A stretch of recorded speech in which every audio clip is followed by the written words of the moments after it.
Hello, everyone. My name is Ben Jones. I'm the Assistant Director of the Rock Ethics Institute. Really happy to have you join us today for this virtual Author Meets Critic event on Professor Yael Warshel's forthcoming book, Experiencing the Israeli-Palestinian Conflict, Children, Peace Communication and Socialization, published by Cambridge University Press. As a heads up, we are recording today's event. We have a number of sponsors here at Penn State who have helped make today's panel possible, and I'd like to start by thanking them. The Donald P. Belisario College of Communications, the Rock Ethics Institute, the School of International Affairs, the Comparative and International Education Program, Middle Eastern Studies, and the Children, Youth, and Media in International and Global Conflict Zones Initiative. The book that we'll be discussing today, I wanted just to point out that we do have a promo code available. So if you're interested in buying the book at Cambridge University Press, you can go there, use the promo code Warshel21, and you'll receive 20% off. Though I'm going to be taking that off the screen shortly, I will be including that promo code in the chat. So if you don't catch it right now, no worries. We'll make sure that you have that, so that if you're interested in checking that out. So I'll be now handing it over to Dr. Marie Hardin, who is the Donald P. Belisario, the Dean of the Donald P. Belisario College of Communications, and she will be providing the welcome today. So I'll hand it over now to Dr. Hardin. Great. Thank you so much, Ben. And thanks to everyone who is joining us today for this special event, where we will get a sneak peek at a forthcoming book by a scholar in the Belisario College. You're going to hear a lot more about Dr. Yael Warshel from my colleague, Krishna Jayakar, in just a few minutes. But I want to give you a little context on Dr. Warshel. She is the first co-hire for the college with the Rock Ethics Institute, and we are very proud and grateful that her joining us has opened up new paths for collaboration and cooperation between the Belisario College and the REI. As you all know, the REI promotes engaged ethics research and ethical leadership across multiple disciplines. The Belisario College, with its focus on the applied communications, media, and journalism fields, has similar goals for its students, faculty, and community. We offer an array of ethics-focused courses and annual programming.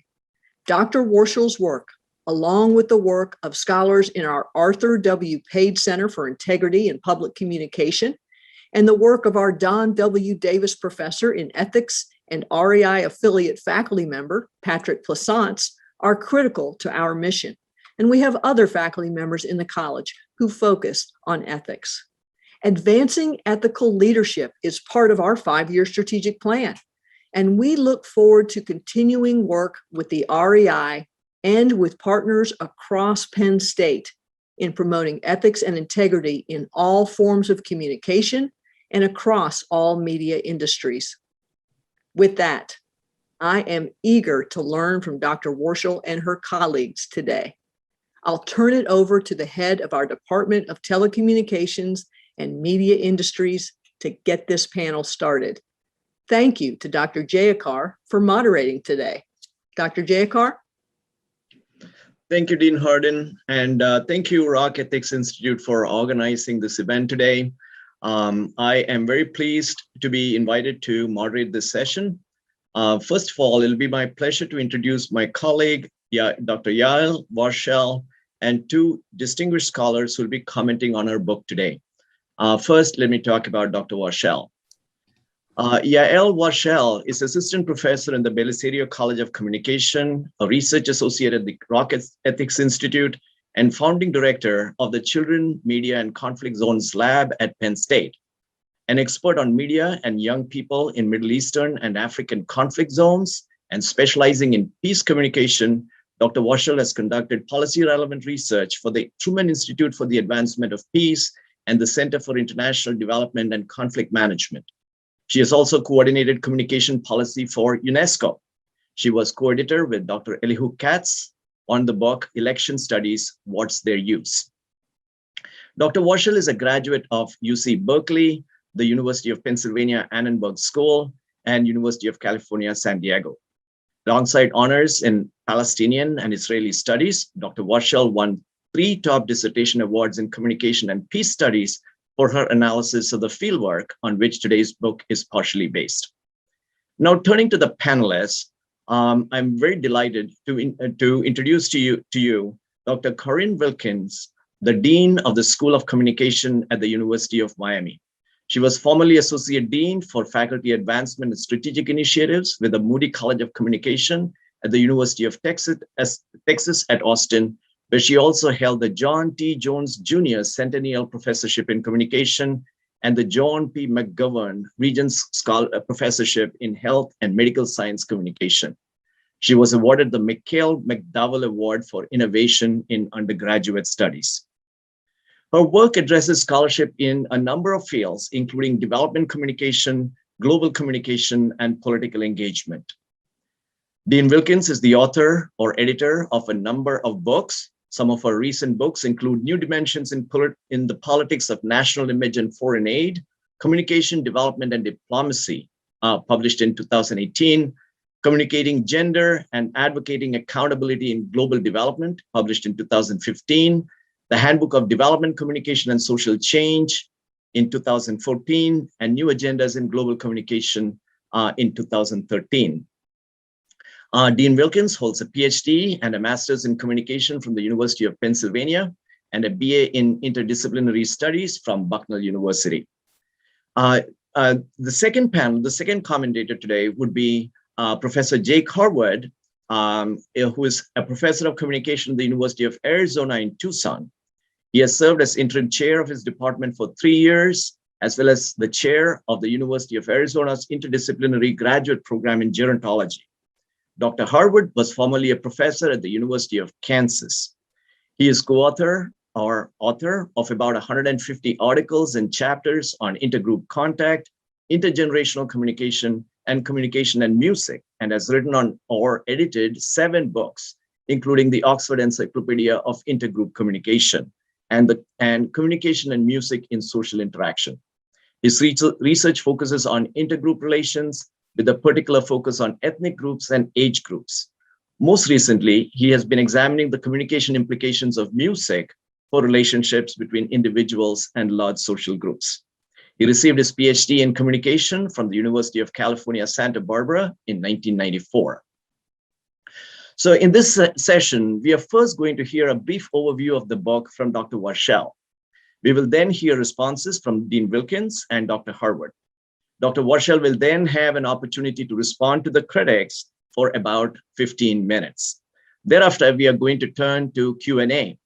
Now, I would like to give you 3 different options for asking questions during this session. There is a Q&A icon at the bottom of your Zoom window. So if you come across any question you want to ask during the presentation, please indicate there. I would not be interrupting the sessions, but I would ask all the questions at the end of the session. You can also use the chat feature and type in a question there. Also, if you prefer to ask a question rather than type it in, please use the raise your hand function under reactions, and we will call on you to ask your question at the end of during the Q&A period. Now, I'd like to turn it over to Dr. Warshel.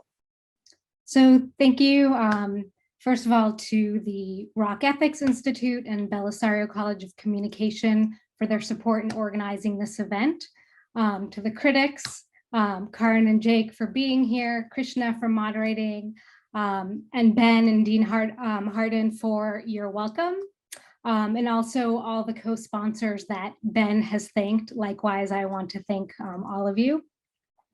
For everyone who has joined us, although this is not a Zoom session and we can't see your smiling faces, rest assured we could see your names in the participant list. So I know you're there.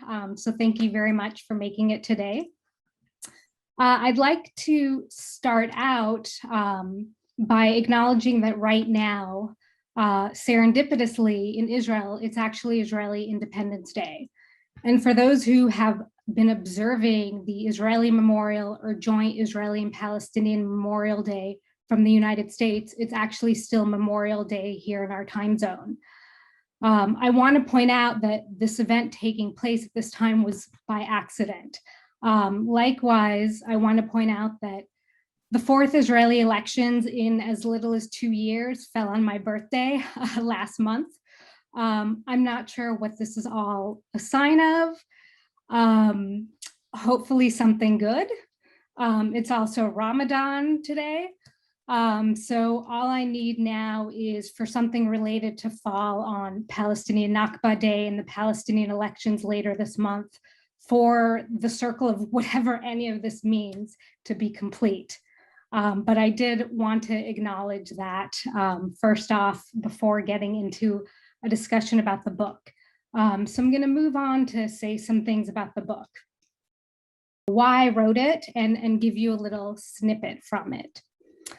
So the book is a study of a critical and empirical assessment of the efficacy of a peace communication intervention into the context of an ethno-political nationalist conflict, the Israeli-Palestinian conflict, as framed by a multi-state conflict, the Arab-Israeli conflict. That intervention was a peace-building version of Israeli and Palestinian Sesame Street. I wrote the book to advance a comparative cross-national global subdiscipline of peace communication dedicated to holding accountable such interventions that aim to use interpersonal and or mass communication to mediate between peoples engaged in armed political conflict worldwide. Operating largely under anocratic governing systems, these kinds of interventions aim to build or support the making and sustainment of peace. And if well designed, they also seek to transform governance systems into and are routinizing democracy and altering existing economic, social, and military systems. Ultimately, the book explains, one, what the intervention aimed to achieve through the combined production and coding study I performed of Israeli and Palestinian Sesame Street. Second, it's a discussion of how the intervention was interpreted by its audience members through a reception study. And it was interpreted, namely, not as intended, such that the intervention where its mediated contact effects component was concerned largely failed. And three, most importantly, the book explains why the intervention was interpreted the way it was by its audience members through what I call a context analysis.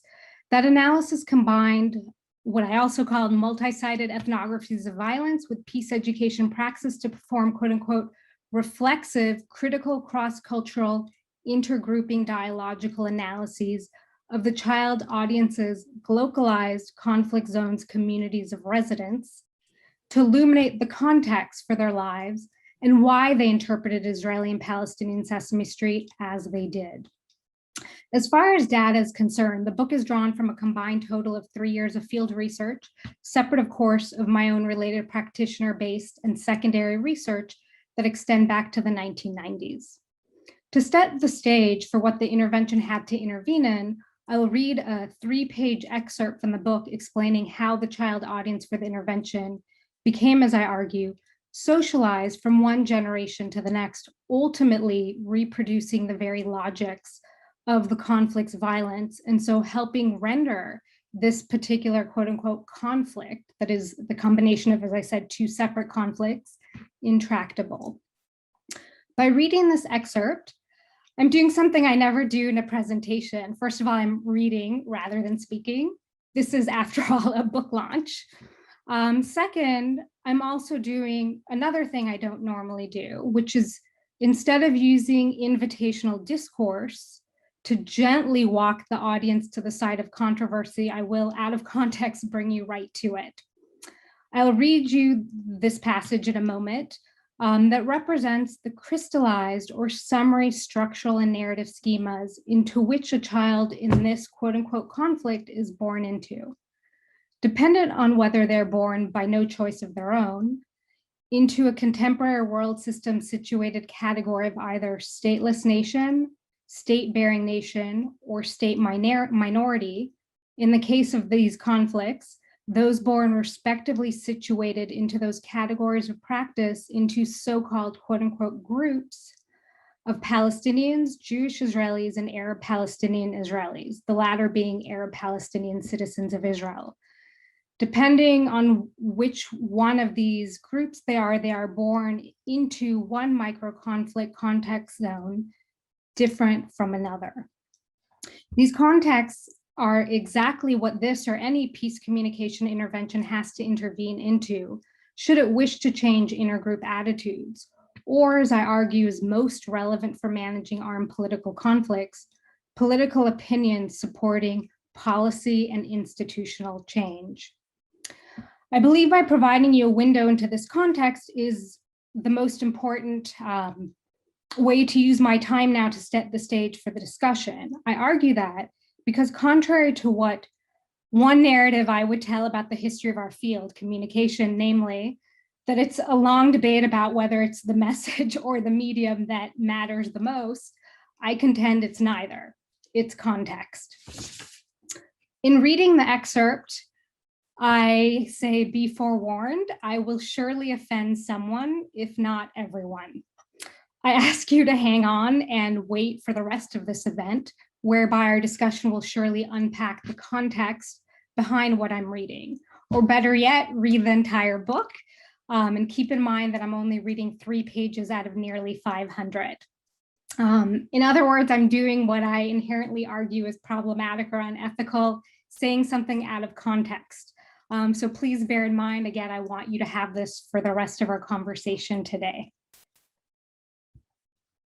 At the end of my book, and I'm just gonna tell you the ending before I read this excerpt, I conclude, as I started the book, by questioning whether peace communication interventions are worthwhile, and if so, at what. I do so to push for a subdiscipline to critically and empirically assess and evaluate the efficacy of peace communication practice, arguing if these practices are useless or worse, harmful, they should cease. But if they can be improved through evidence-based practice, they should be continued. I offer 17 recommendations for practitioners to that effect, and conclude among those with key recommendations to cultivate, with one of those key recommendations being to cultivate, support, and empower bicultural, hybrid, intersectional populations of conflict zones to become those intervening as peace builders themselves. In the context of these conflicts, that would be Arab Palestinian Israelis. I thereby also recommend incorporating peace building into child development practices to empower their active future leadership potential, alongside providing them with the necessary resources to achieve such ends. With that, I will begin reading the excerpt that outlines a structural and narrative context that defines these children's lives and underlines the intractability of these conflicts and their socialization to, and as I argue, ultimately reproduction of it. These children have been socialized to reproduce the unequal, structurally and physically violent contact relations existing between them. Each generation of Palestinian children, at least as was apparent among the children I studied, is socialized to the conflict. This occurred while playing soccer on poorly paved roads or rooftops rather than in specifically constructed leisure spaces, like playgrounds or at a military checkpoint where an Israeli, but not always Jewish, soldier checked them, who was symbolically reinterpreted as a quote unquote Jew by an older community member and then reinterpreted by the children through the stateless nation's narrative. Boys were socialized when they learned that they might pass through a checkpoint to another community, for example, to see a soccer match, or alternatively, they might be sent back unable to achieve their freedom. For girls, normal was to stay in Balta'a because girls do not resist the occupation by going to the checkpoint. They were socialized when they saw their parents not being allowed to pass, even when that meant they might not obtain urgent medical attention, resulting in their deaths. The parents may be sent back without attention to the alternative reality that outside a conflict zone, they could simply move freely, It was such an adjustment through that frame, being born without a state and deprived of modern human rights, that these Palestinian children viewed their lives in East Balta, the new norm and mode through which they, quote unquote, naturally developed into adult citizens of Palestine or the Palestinian Authority. At the same time, these Palestinian children were socialized to not see that while Israel is a state, it has been disadvantaged and denied the same rights accorded other states. Its Jewish as well as Arab Palestinian Israeli children, despite possessing a state, have not realized the quote unquote equal benefits of such nationalized status that it is presumed to accrue according to current world systemic norms. The 56 member states of the Arab League and Organization of Islamic Country Alliances, despite believing that state ownership is a quote unquote natural right, have tended to the view that Jewish Israelis specifically should not have such a right, and thus Israel should not exist. They therein regard Zionism, Jewish nationalism, as exceptional, discriminating against the Israeli state-bearing nation and denying rights equal to those of other states. In practice, this is translated into the denial of regional group membership and in turn, the right to serve on the UN Security Council. It has also led to UN General Assembly and Security Council agenda items disproportionately focused on violations argued to have been committed by Israel. That normative stance has translated into travel bans, barring Israelis, Jewish, and to almost an equal extent Arab Palestinian, from travel to Arab and other states, among other types of boycotts predicated upon one's Israeli quote unquote national identity and the denial of such rights as designating one's own state capital, Jerusalem. Likewise, the quote unquote conflict and its accompanying norms have been bequeathed to the next generation of Jewish Israelis. Inside their bomb shelters, for example, where they played without any conscious connection to its purpose of ensuring survival. A windowless concrete air purified bomb shelter required for protection from Arab League and Organization of Islamic Country member states that have participated in the Arab-Israeli multi-state conflict. And the threat of missiles, rockets, and chemical and biological weapons has acquired no meaning or salience, at least to those Jewish Israeli children I studied. It was simply an unseen, mediatized aspect of quote unquote Israeli culture, interpreted and communicated by their parents to be the children's playroom. Likewise, despite the existence of a camera-monitored separation fence wrapped around their community, visible from their playgrounds, and in some cases from their bedroom windows, these Jewish Israeli children of Alfei Menashe did not see it.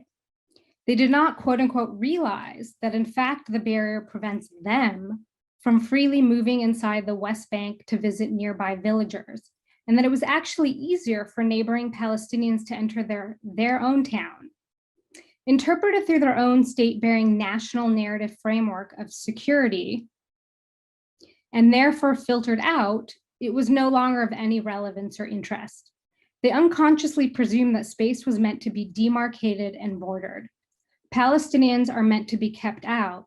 And why, conversely, would Jewish Israeli children ever visit Palestinian communities?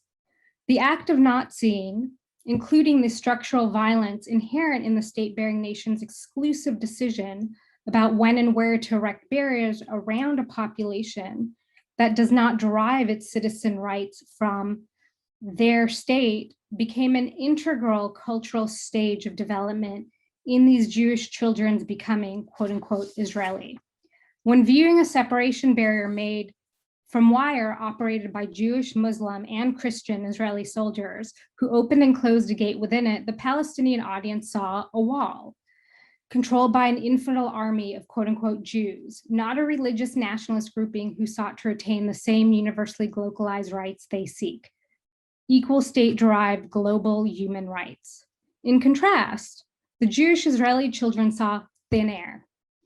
Barriers, just like shelters, were meant to protect and secure them, including against those seeking the same rights they possess. A day laborer who is helping, not harming them, by building their homes and cleaning up after them on their playgrounds, and who, unlike them, possesses no state-based citizen rights, but rather only those subsumed to their state, could not be Palestinian. Palestinians like the day laborers who are not terrorists, are apparently not Palestinians. Finally, each generation of Arab Palestinian Israelis is likewise socialized when going out to the street to play because few parks and playgrounds existed. Likewise, they were encoded by the world system when repeatedly asked, "Are you Israeli or Palestinian?"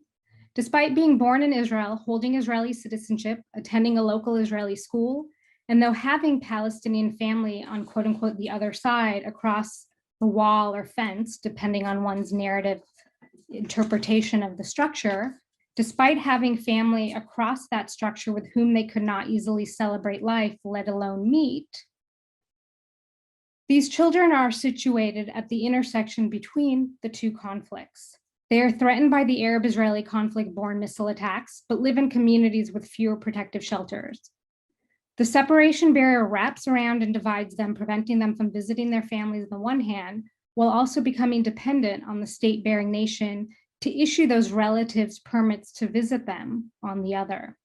They are at risk of Palestinian terror attacks, accused by Palestinians of being half-half Palestinians, and yet are denied equal police protection by Israel because they constitute at best good Arabs.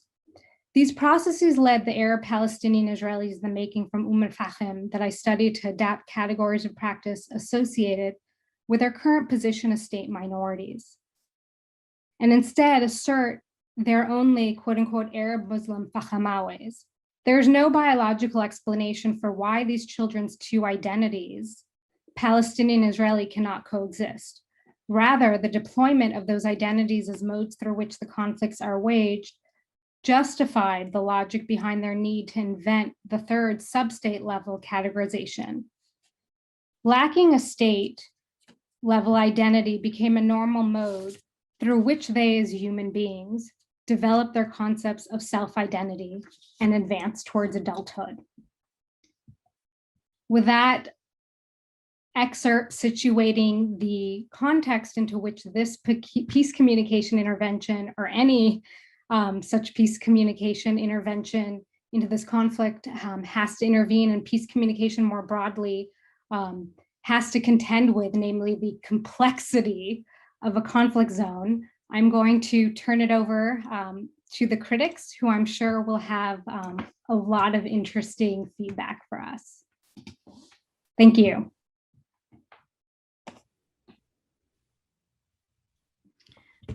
Well, thank you very much. First, I want to say how nice it is to be here at an event with my Penn State friends and colleagues, Marie and Krishna. And I want to thank Ben for orchestrating such an efficient and wonderful event here. I'm very impressed with what I've been learning about the Rock Ethics Institute, and I'm looking forward to hearing what Jake has to say. It's an honor to be part of this panel. But I really want to thank Yael for writing such an impressive and important book. As much as I appreciate being here online as part of this community and panel, I do want to say I'm looking forward to seeing all of you in person again. It was years of conferences and having coffee with Yael when I learned a little bit about her work, and I've appreciated learning about that. You know, her overarching interest in whether media and communication can contribute to peace is a very important one. And I think this look at a specific strategic intervention and its failures teaches us some really important lessons. As she says in her book, social change is difficult and communication is a relatively weak tool. And that's important. We need to take that seriously. There's another value to this book, though, that isn't explicitly articulated as a goal, and that is translating and explaining the complexity within this conflict situation.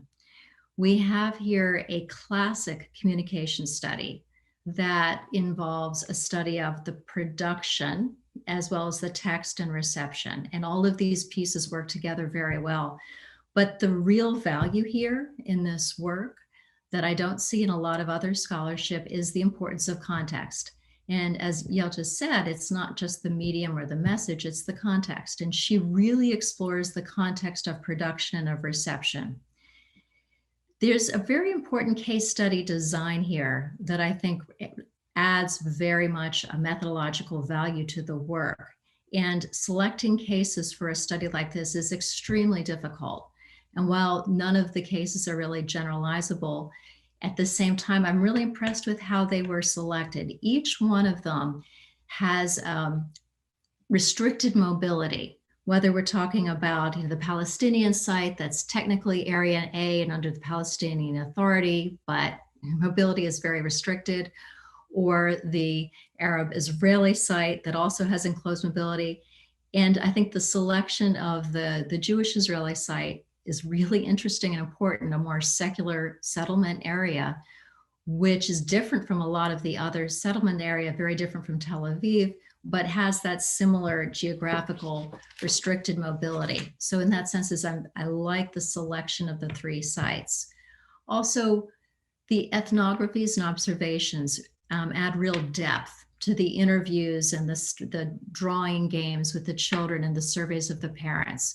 She's able to observe children playing war games and also what they're eating and the snacks. And I think that juxtaposition is really well done.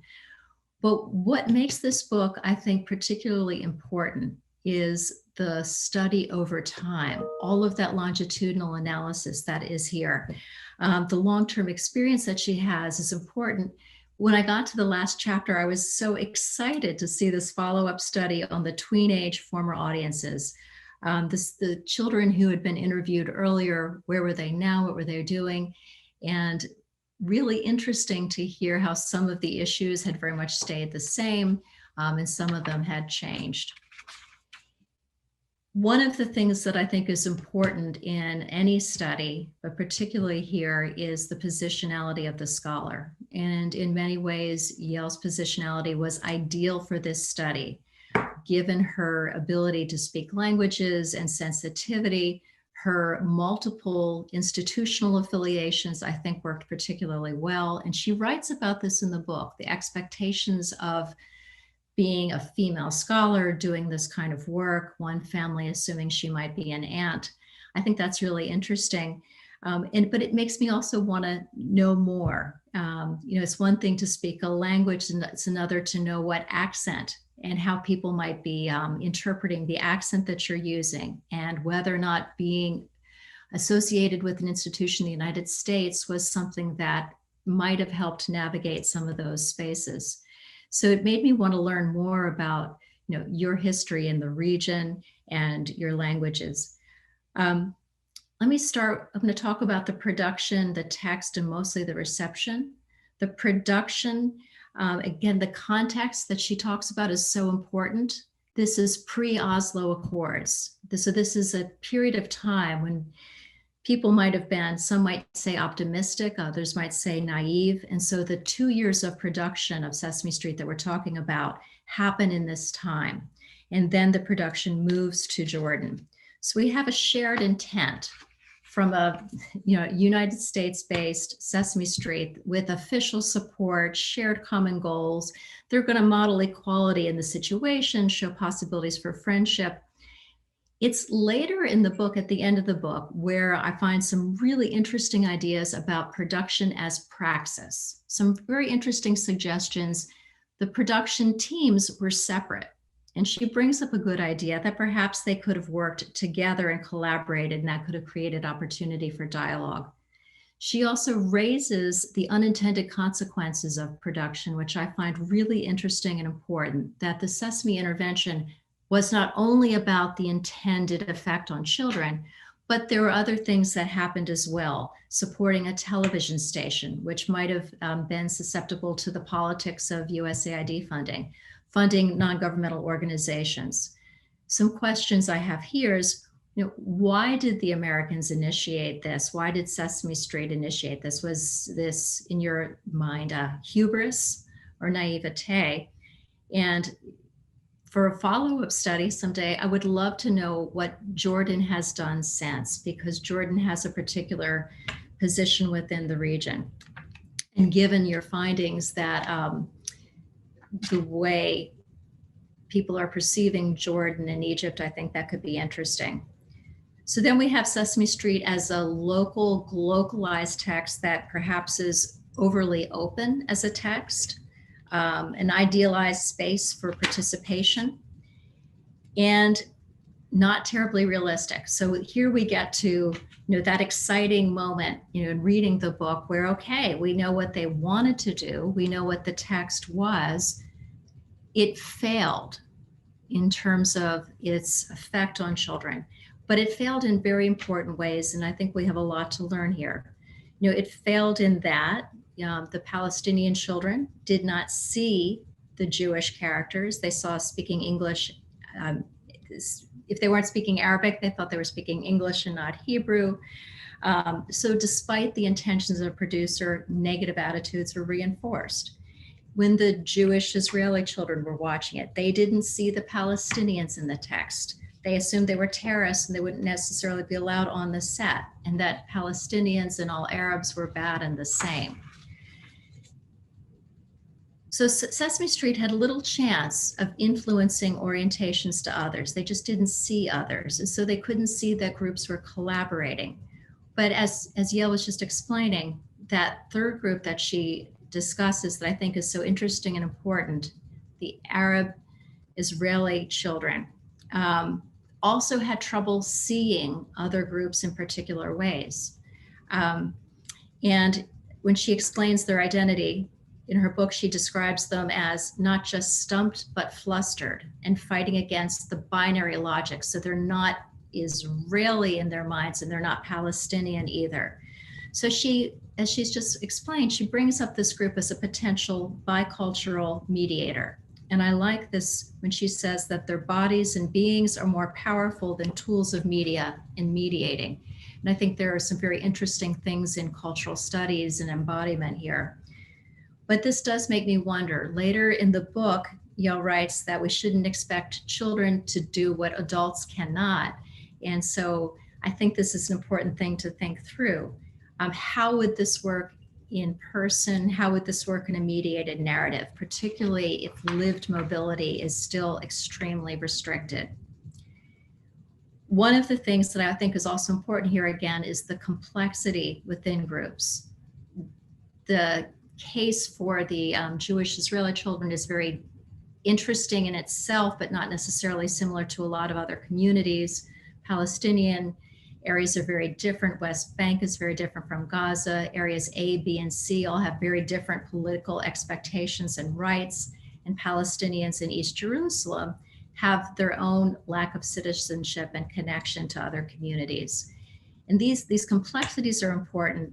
But again, what I think is very important to the book is the lived experiences that keep people from seeing each other and recognizing language. So it's this next part of the book that I think is so critical and important, and that's situating reception in a broader landscape, how everyday experiences contribute to interpretations of media. When she's talking about Palestinian children's interpretations, she talks about this as from the prism of the stateless national narrative. What I think then we come down to here is the weight of social norms and the importance of structure. So if media effects are limited, if understanding response to a show such as Sesame Street, we need to understand in a bigger way than psychological cognitive responses, we need to understand then. So communication may have failed. The strategic intervention failed, but it doesn't mean it's useless. It's one part of a broader communication landscape. As she says, the audience did not misunderstand. They couldn't accept the text. The text was too open and it enabled disengagement from other groups. So the norms, but also the structures matter a great deal. She's got beautiful pictures in the book as well. The walls, graffiti, roads and roadblocks, as well as broadcast signals, internet access, telecommunication signals. These are all things that restrict mobility and access that are very important. So if we're thinking about whether entertainment education, whether strategic intervention can actually have an effect, we need to think through, as she reminds us, the context. So intervention doesn't happen in a political vacuum. if there's a lack of equality, if there's irregular, limited contact, there's an improbability for a text to actually be able to model friendship and cooperation in a way that's understood with the intended audience.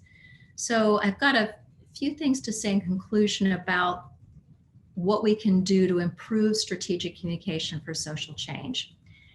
I very much appreciate one of Yael's central recommendations, and that is we need to rely on evidence.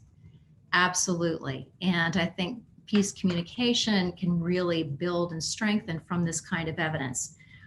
But thinking through the importance of this book, Sesame Street is one of the most well-researched production organizations that I know of. They do a great deal of formative research in designing their programs. They do evaluative research and they revise.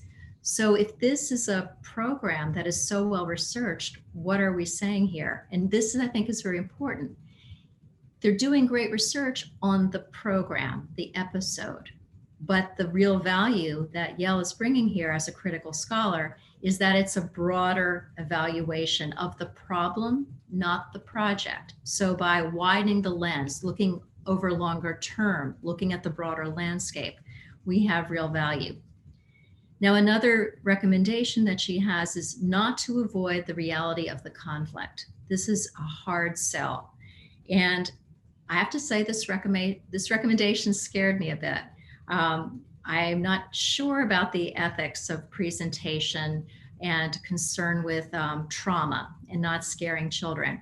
But I will say that this is not my area of expertise. I would turn to Yael and experts in communication and children, such as Ella Mortella, Amy Jordan, Daphne Lemish, to help think through how do we then take conflict in a realistic way without harming people. And she brings up the South African character in Sesame Street with HIV, and we might be able to learn something there. So overall, we're hoping that these kinds of communication programs, these strategic interventions, can reduce prejudice and promote empathy. So she shows very well that these children by age 5 have internalized the conflict narrative around them. We see media as really not a reflection, but a prism, and that we have some ability to try to understand that refraction. And I think there are important lessons here in terms of how we think about strategic intervention in terms of racial justice and anti-Asian prejudice. Then we also want to think not only how to prevent prejudice, but how to promote empathy. And I think we do have potential here, as she says, with evidence, but it's not that all contact is good. And she shows how not all contact is good. So we need to think about how to orchestrate this understanding with that bigger picture of political conflict, of the media landscape. And the hope that I have, this is a book that can lead one to be very sad and depressed about all the work that we're doing in the field of strategic intervention. But I think it's a really important set of lessons. And the hope that I have at the end of the book is that we have more conversations, more smart, sensitive scholars such as Yael, who are able to consider that broader context to explain production as well as reception. I'm very happy to be part of this panel, and I'm looking forward to hearing my colleague Jake talk about this from an intergroup perspective. Thank you.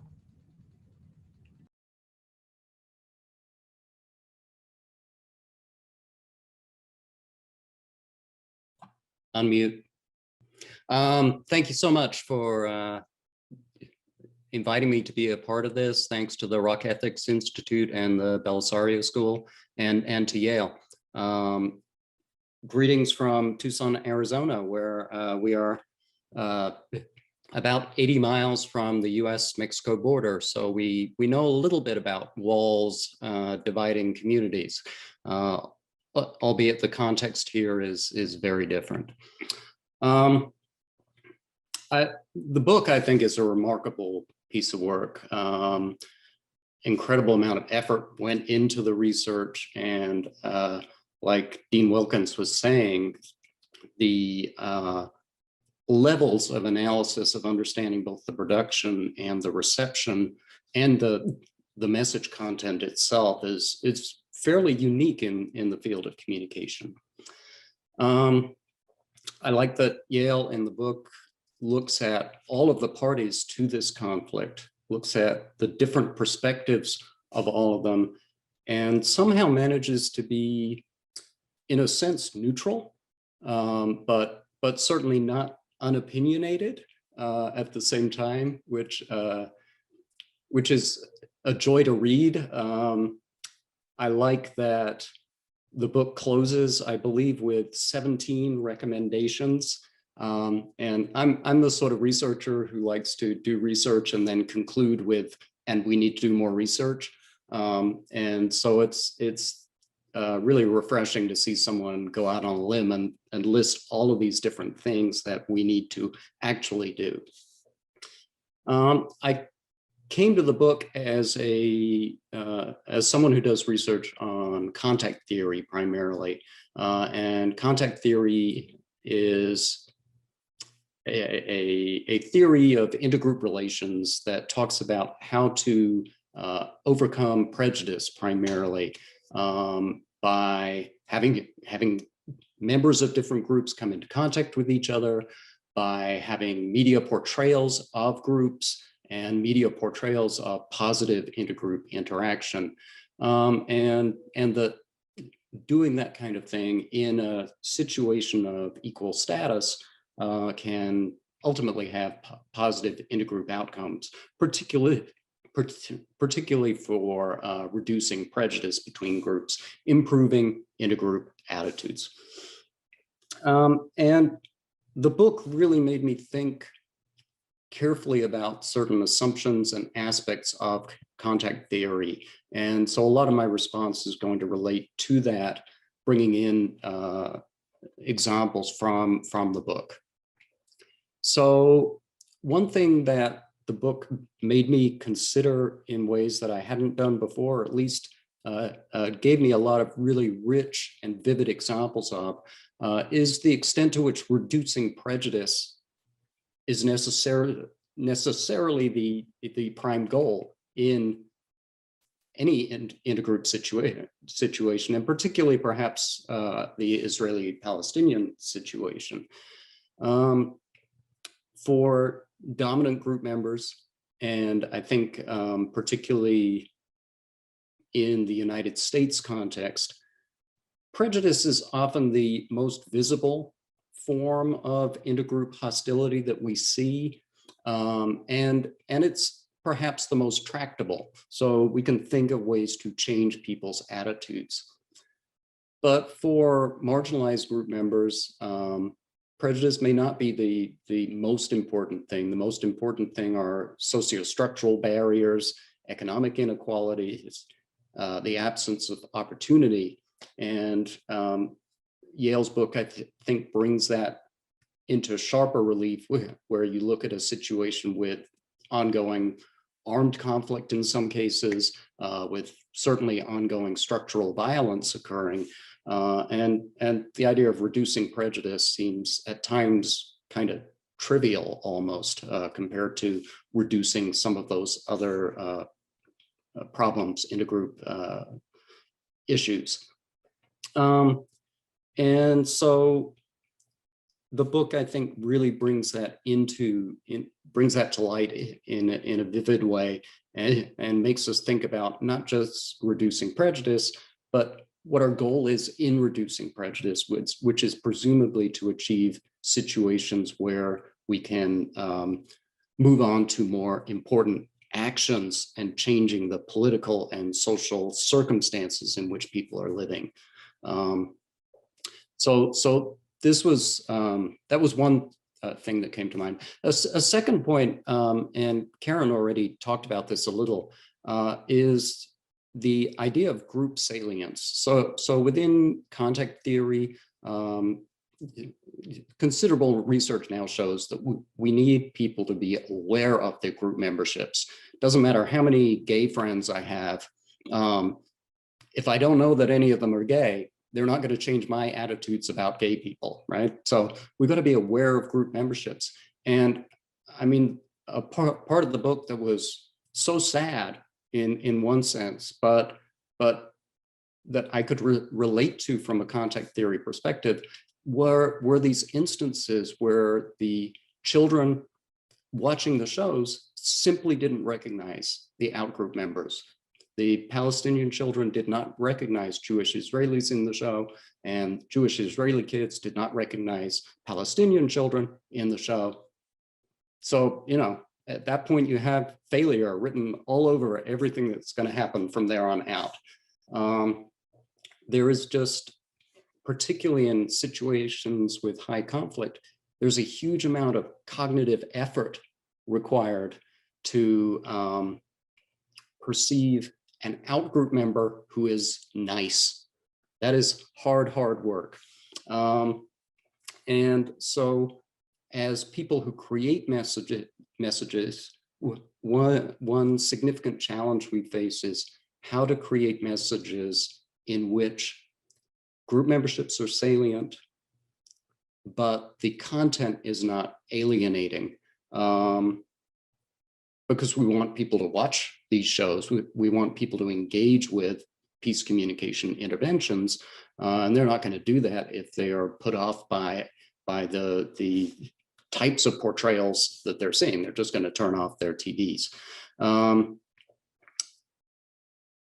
There are also ethical issues in the sense of, like Karin referred to earlier, you know, if we're going to portray stereotypes of the Palestinian terrorist in order to bring up group memberships and to put everything on the table, which is part of one of Yale's recommendations, you know, we have to do that really carefully, and the potential for that kind of thing to backfire is quite significant. The other thing we need to do really carefully if we're going to, you know, make group membership salient and make stereotypes, for instance, salient, is to think about how we sequence those kinds of interventions. And that's sort of one of, I guess, my third point here. Making groups salient, making groups a subject of discussion is something that contact theory has discussed quite a bit. And the theoretical consensus, I think, at this point is that you want to wait to do that. Keep things all very interpersonal, keep everything low key, and then over time, start introducing group memberships.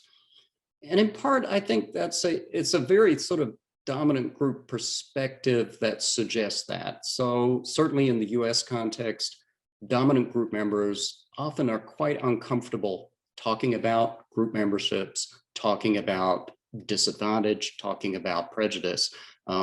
So white Americans are massively less comfortable talking about race than Black Americans are, for instance. And so this idea that we need to ease people into discussions of disadvantage, inequality, group memberships may perhaps be sort of a dominant group bias within contact theory. But certainly I think the sequencing and the extent to which when and where you introduce group memberships is really a critical issue. I think there were other interesting issues of sequencing that come up in the book. Do you introduce the nice Jewish kid or the nice Palestinian kid and get to know them a little and then show them interacting with the other group? Or do you show them interacting right from the start? Do you talk about structural inequalities and barriers in society and then show the impacts on real people? Or do you show real people struggling in their lives and then discuss the broader context, the socio-political context that has caused those inequalities? As a communication scholar, I'm fascinated by the idea that, you know, messages are not just, here's all the information. Messages are structured and sequenced. And exactly the same information presented in a different order can have radically different effects. I think the last point that the book really brought home to me was the dangers of sort of a one-size-fits-all approach to anything, and particularly perhaps to intergroup conflict. I think social psychologists of intergroup relations and communication scholars working in intergroup relations, including me, I think we've sometimes been kind of naive in thinking that our theories work for any intergroup conflict. And I think one massive strength of Yael's book is the detail of the particular context that she is looking at. So contact theory, for instance, works great if your goal is to reduce prejudice and you've got a situation in which equal status between groups is plausible. And the Israeli-Palestinian situation is not that. It's many things, but it's not that. There are, one thing that really was brought home to me in reading the book were the numerous dimensions of this conflict, that it's a religious conflict, but it's also a linguistic conflict, and it's an ethnic conflict, and it's a geographical conflict, it's an economic conflict, it's a political conflict. All of these things intersect with each other. And so overcoming those barriers is going to be a significantly different challenge than other conflicts, which perhaps are defined by a single dimension. The fact that there are also affordances in this particular conflict that people could take advantage of, like the bicultural Arab/Palestinian Israeli group, who really bridge barriers in interesting ways. So, I guess when I was reading the book, at some point I wrote in the margins Tolstoy, and what I was thinking of was Tolstoy's famous quote about that happy families are all the same, but each unhappy family is unhappy in their own unique way, or something like that. And it struck me that intergroup conflicts perhaps are similar, that each intergroup conflict is actually very, very different from the next one. And that to understand any situation, and certainly to intervene with a peace communication intervention like the Sesame Street example, it has to really consider the unique aspects of that particular situation. And some parts of what went on with the Sesame Street intervention, I think clearly perhaps didn't consider the context in all of the ways that it could have. I think I'll wrap up there because I'm looking forward to discussion with the whole panel. So thank you again.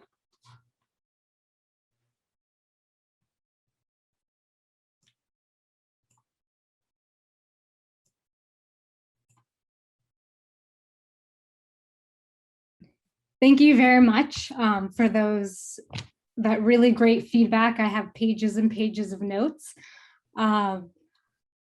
I don't, in some level, I don't even know where to begin. So I'm just going to take a stab at a few because I could spend hours addressing everything, but I assume we'll also discuss a bit more when the audience starts asking questions.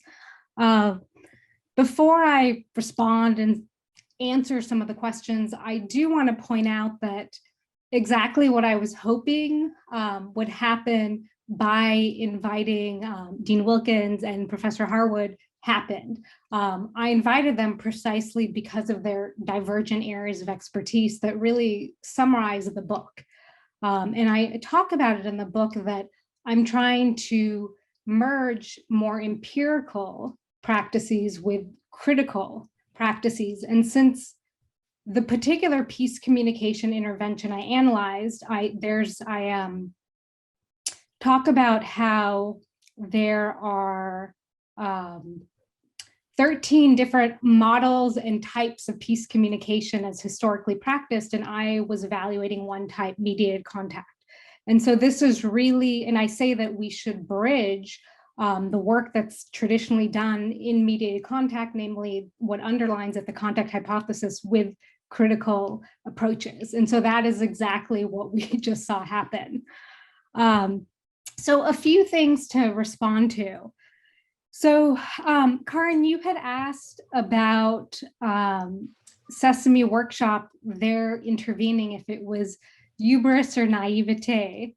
What I would say is that I guess I don't want to say it's either.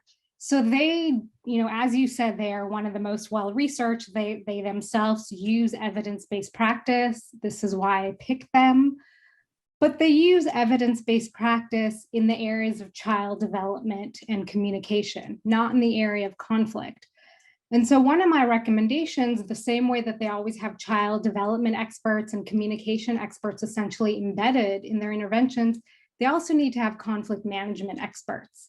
And so that's one of the problems that I see, is that this historically has not, or peace communication has not been an area that has involved evidence-based practice. And so you have this organization that is one of the best at using evidence-based practice, and in their first foray into a conflict zone and trying to use the tools of their trade to also build peace, they didn't embed an expert on conflict and conflict management. So that's my sort of response to that. And as I say, that's what I want to see happening, is this merger at the practice level between conflict management experts and communication experts. And then at the scholarly level, the same thing, the merger between those who are experts in assessment evaluation, both of communication and the empirical evidence surrounding conflict, to advance this subdiscipline of peace communication. And I'm just going to kind of go back and forth between comments between the two of you. So Jake, you had mentioned this point that the children didn't recognize or register the other, and that it was sad. And in the book, I'm really engaging the literature and intergroup communication. Jake, some of your own work, where much of the research is about self-reporting. And so one of the things I was thinking is that, well, if someone's self-reporting, that means that they register the contact. And here, where I would see in my ethnography that I know they had contact, but they didn't register it, right? That's part of the problem. And it wasn't just in the series. At the level of mediated contact, they also didn't register contact at the level of interpersonal intergroup contact. And so it is really, it's exactly that, as you said, Jake, it's really sad. So the Palestinian children, if they encountered Jewish Israeli peace activists, they didn't register them, not just as Jewish Israelis in their nomenclature, as anyone who was Jewish, because a peace activist who's trying to actually manage the conflict and help them must not be Jewish. And likewise, the Jewish Israeli children didn't register Palestinian day laborers who are there cleaning their own playgrounds, because if they're not a terrorist, they must not be Palestinians, right? So this is one of the things that I was really struck by going back and forth in the intergroup communication literature, is this problem, exactly as you said, of if you don't recognize, at the interpersonal level, and then again in the series, we have a problem. And hence the ethical dilemma that both you and Karin are getting at. So Karin, you had said this, well, I'm going to come back to that. I'll answer two more things. I'm going to come back to this in a minute, the ethical part. One of the things I want to say before I talk about the sort of ethics of showing conflict, showing stereotypes, this study is also, because it's meant to foster this subdiscipline, I submit it in a sense as a methodological recommendation for peace communication scholars to critically assess and evaluate peace communication interventions elsewhere in the world. So all of it begins using large sample conflict data as well as international comparative and global theory, to talk about how the world system today that we live in is divided by states, and that the way that we interpret globalized human rights today is exclusively through states, through localized state citizenship. And that has narrowed the way through which human beings can access what I argue to be the most important resource in the world. It's citizenship. Human rights is essentially translated through your state citizenship. And so I'm arguing that this merger between the access of one's politicized ethnic identity, whether, and I use the academic term of ethnic identity, whether that's race, religion, ethnic, sectarian, or linguistic identity, or some combination, that access between politicized ethnic identity and state-based citizenship rights, like the localized transfer of global human rights, is the most important lens through which human beings translate information today, essentially in the context of a conflict zone. And that wasn't always the case. We used to live in empires, city-states, city leagues. So I kind of want to really zoom out when I created this, because either people don't pay attention to context, or those critical scholars who have stop at the level of the state. And I want us to zoom out farther and understand that states didn't always exist, and they maybe one day won't exist either, that we need to not take it for granted. And so I say that the merger between the axis of politicized ethnic identity or ethno-political identity and citizenship rights, that ultimately we end up in a situation based on one's access to resources today, is that they're either most readily situated in the context of a category of a state-bearing nation, a stateless nation, or a state minority. And so my idea, the way I set this up, is to say, hypothetically, if you're trying to do an intervention targeting a state-bearing nation, look at the results from the Jewish Israelis, because I'm not studying them directly, sui generously, I'm situating them in a category. If you want to compare to other stateless nations, focus the most on the Palestinians. If you want to focus on a state minority, like in the United States, look most at the Arab-Palestinian Israelis. So first of all, I'm coming from that place that theoretically that I want to say, here's a methodology, look at these differences, think about these categories, don't just talk about minorities and majorities, which I think for me in the intergroup communication literature, that to me is too superficial, that we have to have these three categories because we live in a world that's divided by states and most likely will continue to be. And modern conflicts are defined by ethno-political conflicts. That has been the largest form of conflict since the end of World War II. And this is precisely what I studied the intervention, or the intervention intervened into this type of conflict, an ethno-political one. So I sort of want to add that that is the goal, right? It's providing this hypothesis or methodology of here's what you should look at. But so going back, Karin, you'd asked, and Jake, you had a similar question kind of about the ethics of it. And you were saying, Karin, that you are most uncomfortable with the part that I'm saying showing the conflict. And, you know, what does that mean for children, and also showing stereotypes? So absolutely, I agree with Jake, you have to be very careful. I think, you know, Karin, to speak to your point that even further, there are all these differences at the micro level. And so we need to think about when interventions are created is also targeting the intervention level. And what I found in my research, and contrary to what many people often think, is that the children were not parroting their parents. Where I saw the greatest correlation was at the community level. So it wasn't just that their schemas they used to interpret their interactions or intergroup contact, and so dismiss that they were interacting with someone from the other group. It wasn't just that those schemas as a function of their world system category. It wasn't just as a function of that, but it was further localized at the community level. And so I really saw these differences by where the children live, their community of residence. It didn't matter what the the children's parents, who they voted for, they had the same response that I could see in relation to the community. So I think we need to think also at the more micro level. This is where I get in the recommendations about different versions. Jake, your point about sequencing. So that's also, I know you've written about sequencing. And so for me, I think what's getting everyone is I'm proposing the opposite sequence. And I'm saying that because in the context of armed political conflict, I'm not seeing this working. And I do say you need to go at different speeds.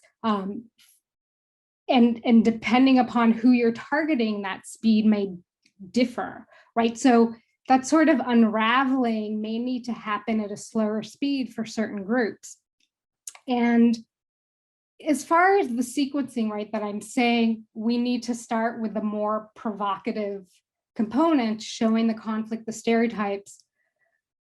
My experience is that people who don't study children tend to have a different perception than those who study children. And so what I like to remind people is that if you look at the drawings the children made, they're drawing these images of terrorists, of members of an army, moving through a checkpoint, of the separation fence, of bombs going off.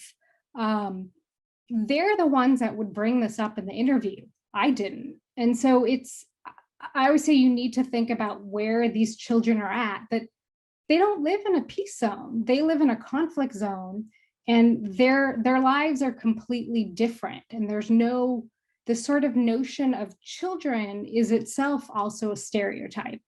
And so that's where I sort of challenge people to say, if we're going to continue to target children, which I think one should, because demographically children and youth make up the majority of conflict zones today, we need to incorporate the structural and narrative elements of the conflict. And yes, as Jake said, that also takes more of the quote unquote minority perspective, because a lot of the intergroup literature has only really focused on the majority. And in a conflict, it isn't just the quote unquote majority, you have the minority, right? To make peace, you have to incorporate everybody's perspectives.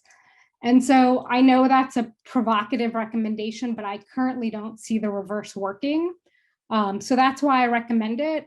Conversely, we could stop targeting children and target adults, or, and this is the last thing I say, maybe we shouldn't practice peace communication, right? So if it's not helpful or doing more harm than good, we should use that money and provide it to something that is more likely to manage conflict. So thank you for your comments, and I guess I'll turn it back to Krishna.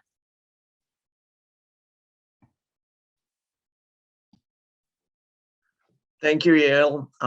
Thank you, Karin and Jake. This has been a most stimulating and interesting conversation. So I'm looking at the clock here too, and this is the time in the program where there's supposed to be a conversation between the panelists, but there is also a Q&A coming up after that. So I was proposing that we combine the two and open it up for questions from the panel as well as from the attendees. So we have got one question to get us started, and that is from Pablo Guiterres, and he's asking, I'm reading his question. From my pre-reading, that is Pablo's pre-reading, understanding and broadly speaking, the Israeli-Palestinian Sesame Street programs failed at achieving their objectives with children on both sides. Are there any meaningful exceptions to this? Are there any patterns to those exceptions that say something not about the program itself, but rather about the context in which it is being viewed? That is, Sesame Street fails to deliver the message unless, so on. The child audience has been raised close to the disputed borders. The parents are present and guiding the child to the show, opposite to the latter, etc. End quote. So I hope I answer this question. The exceptions, at least along the audience side, were with the Arab, Palestinian, Israeli children. I'm not sure if you're only talking about this intervention, but they were the most amenable to seeing different representations of Palestinians and Jewish Israelis, and also generalizing what they saw. If they saw a character on screen, so all the characters are encoded as good people. So if you're a viewer, you kind of have no choice. If you hate a member of that group, you only have two choices, basically, is to convert their identity or somehow convert what you see on screen, that they're not good natured, because they're all basically good people. So for the Arab, Palestinian, Israeli children, they were the most likely to accept that about their sort of shared others and generalize that to the wider group they represented off screen. So yet, and this is sort of where the depressing part is, their political opinions towards resolving the conflict were no better than the others. They also argued the way to resolve the conflict was converting Jews to Muslims. So there's still a tension, right? I'm saying you need to change political beliefs, but because of that they were more open to something. That's why I conclude by saying this is a population we need to focus on. And they're also, they speak both worlds. Not only do they speak Hebrew and Arabic, but they are a product of both Israeli and Palestinian culture. They have the most experience and reason to want to manage the conflict. So it's worth trying to empower them with resources to help to that effect. Karin, I think Jake? Yeah. one thing I would add is one interesting outcome that isn't prejudice, or not necessarily prejudice per se, but is our perceptions of diversity in other groups. And I wonder if one effect that might be quite subtle and hard to observe, and perhaps even something that occurs down the line, is a perception that there are different types of people in the outgroup. There are different types of Israeli Jews, and maybe some of them are good. And there are different types of Palestinians, and maybe some of them are good. And that starting to break up the sort of monolithic nature of the outgroup. Again, the premise for that is you have to recognize that the people that you're seeing are part of that outgroup. Yeah, that's where I think the current or subsequent Jordanian production, I think, would be very interesting to look at. Yael's point about the community being much more important than the family, I think, comes to play in terms of understanding reception context. I wanted to say I really appreciated what Jake was saying earlier about sequencing and narrative. This is something I want to think a lot more about. But I also want to add, in terms of peace communication, I don't think the problem is the particular episode, the specific program. I think communication is bigger than media. And if we're thinking about strategic communication, not just strategic media, we do need to think about long-term normative change, structural change, the communications it would take to mobilize to not have a wall, wherever it might be. So I just wanted to bring that up. It's the communication is bigger than media. So I do think that peace communication is not itself a problem, but we need to think about communication differently. The questions are coming in hard and fast now. So I'm going to go through them quickly, and perhaps we can keep comments short as well so that we can get through all of them. The question from John Brokaw. I'm guessing you also observe parents' responses to the Sesame Street presentations. Did parents in the 3 test groups regard Sesame Street's agenda as subversive, useless, or otherwise problematic in some way? Did Sesame Street itself regard parents as the audience, or did parents simply not watch the programs? Thanks for that question, John. So I did not normally observe the parents watching it, because this is a place where you could make a universal statement about parents. Very commonly, the parents would say to me, embarrassingly, I really don't care what they're watching on TV so long as they're away from me and I could do what I got to do. So what I know about their perceptions of it is that regardless of their political opinions, they gave the thumbs up to Sesame Street. They were happy to endorse it and they viewed it as an educational program. The Palestinian, Arab, Palestinian, Israeli parents, some had seen the original Kuwaiti Sesame Street growing up, Iftach Ya Simsim, and just thought that's what the program was. And there was a precursor Israeli version that was neither a peace-building one that some of the Jewish Israeli parents were aware of. And so they just presumed that's what their kids were watching, or even if they knew otherwise, they gave it they saw it as educational, and the Sesame Workshop brand, that helped them give it the stamp of approval. Next question. This is from an anonymous attendee on Jake's point, where Israeli Jews from Arabic-speaking families, did they have any different views than the average? So the question is, were Israeli Jews from Arabic-speaking families have any different views than the average? Is this for me, this question? I mean, for the panel, but I guess since, it's your research, so okay. I guess it's most directed at you.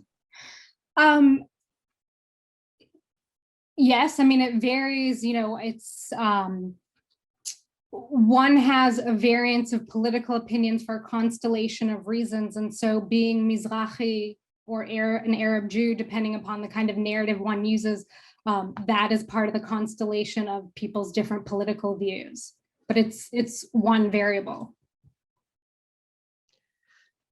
Next question, Luisina Kemanian-Lietes. Are there a comparative peace communication interventions with older children and teenagers who may be able to recognize a character as representing a different group? And what might the effects of such an intervention be compared to Sesame Street? So unfortunately, there's still not enough research, and that was really why I started this. But I would say is that I want to reiterate that they didn't register the identity of the other, not because they were young. So I really want to sort of reassert that it wasn't that they didn't get it. They had very cogent arguments explaining why, for example, seeing, someone on screen, they couldn't be quote unquote a Jew or a Palestinian because they weren't engaging in acts of violence. So they had very cogent reasons for why not. So I would suggest it would be the same even if they were older. Yeah, we have plenty of data from adults, and adults are very capable of totally ignoring group memberships when they don't fit our stereotypes. Question from Mary Gray. Dr. Warshel's argument suggests that these young people are perhaps critical bridges for negotiating/brokering peace. Are there any efforts to put community media tools in their hands to work together to produce their perspectives versus the perspectives presented to them? Sorry, can you just reread the first sentence again? That young people are perhaps critical bridges to negotiating/brokering peace. Are there any efforts to put communication media tools in their hands to let them produce content? And this is any young people? Yes, these young people. Okay. I mean, there are different organizations like any that exist. For instance, in coexistence efforts, like where there's joint magazines that are created, joint radio stations. So yes, these kinds of efforts do exist. There is a greater saturation of NGOs and intervention into this conflict than most others. Yeah, Mary Gray clarifies the question and that she's specifically asking about kids at the borders. Kids at what? At the borders. Meaning Arab, Palestinian, Israelis? Yep. Okay, sorry. Thanks, Mary. Sorry, that's where I missed it. There are. I think this has been sort of a slow evolution of recognizing that they need to be empowered specifically, regardless of whether it's with media. And this is something I'm really trying to push to say we need to do this. I think one of the things that people often don't think about is that while Jewish Israelis, for example, are prejudiced against Arab Palestinian Israelis and may discount them, in my research, I find Palestinians do the same. And so there's a need to focus on this population as a resource. And I think this is something that can be hypothesized for other conflicts when you're dealing with a bicultural hybrid population that could be encouraged to be a mediator. But that requires resources. And this is maybe where your question is. You know, there's often this temptation to require or sort of put the onus of conflict management on the quote unquote minority, like give them more work, make them be the one that has to explain what's wrong and what structures need to be changed. And so I'm very mindful of that this recommendation is not only we need to focus on the bicultural hybrid population, but we need to give them resources. So to your question, more needs to go to empower them. And that directly relates to what I see happening today. In the recent Israeli elections, I think empowering them as voters is one of the most probable to help in managing conflict, is encouraging that population at an electoral level, both across Israeli and Palestinian elections. Question from Matt McAllister. Were there any transmedia components that would be logical or possible for that context? For example, giveaway comics or coloring books, other sources that would reinforce the messages? If so or not, would it matter? So I hope you said transmedia? Transmedia. So I hope I'm understanding this. I'm interpreting this as ancillary media products. So Sesame Workshop had all these DVDs, online components, workbooks, stickers, alternative ID cards. And some of that was given to nursery school teachers to incorporate. It was given as like goodie bags for kids to go home with. Absolutely, that's really important. And that's where I say that, you know, some of the points Karin is bringing up about, we need to think about the specificities, even within each of these three groups. Those products can be really helpful because obviously it's more cost effective to tailor a coloring book than a whole TV show. So absolutely, that is really important.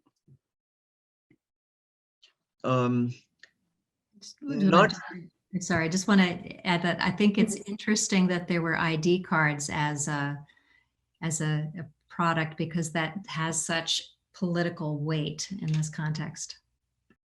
Absolutely. Not so much a question as a comment from chat. This is from Cindy Simmons. She says, I think Yael's idea of there not being a global standard of what it is to be a child is important. Thank you, Cindy. Any other questions? By the way, I mean, we've got a couple of minutes, and if anyone wanted to raise a hand and ask a question verbally, that is fine too. Any other questions? Yes, please don't be shy if you don't want to write your question. Krishna will unmute you. Right. I mean, I cannot, but Ben will. Oh, Ben will. Yeah. But you would be unmuted if you want to ask a question.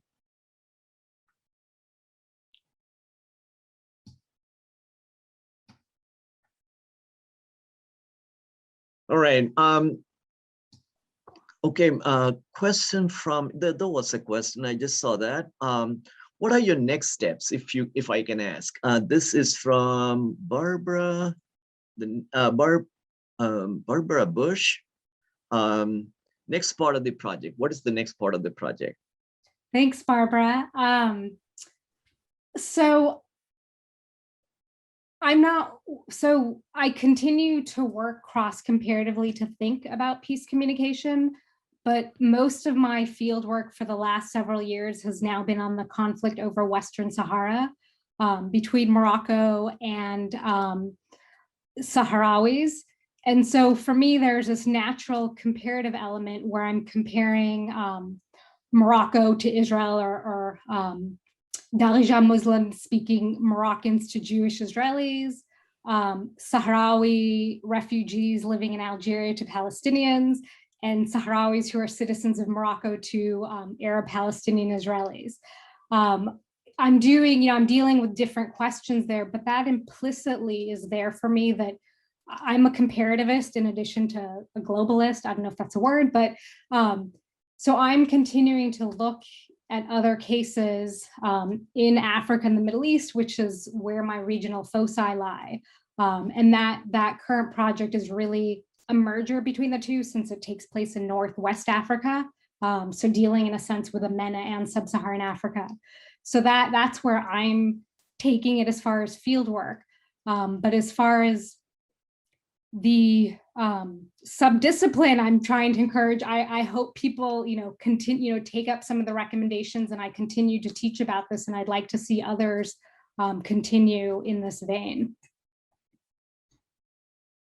Well, that is 6 o'clock, and I wanted to thank Dean Karin Wilkins for her comments, and Professor Jake Harwood, and most importantly, Yael Warshel for doing such good and important work, the Rock Ethics Institute for organizing this panel, and Dean Marie Harden for the support from the Belisario College of Communication. Thank you all very much.